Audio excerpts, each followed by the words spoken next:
A very good morning to all of you. My name is Dr. Aashish Chaudhry. I am the MD of Aakash Healthcare Super Speciality Hospital, New Delhi, Dwarka. Today is 1st of July and every year it is being celebrated as National Doctors Day across the country.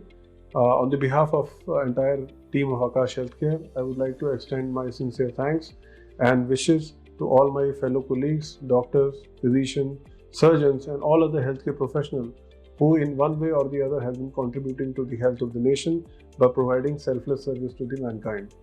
Also, I would like to put on record the endless efforts which each one of you have extended during the last 3 COVID waves, and the world is going to remember this for a very long time. Also in 2022, we are celebrating our 5th year of completion. On this occasion, I would like to extend my sincere thanks to each one of the doctors and physicians and all the surgeons who have been trusting Aakash Healthcare with the medical care for all their patients.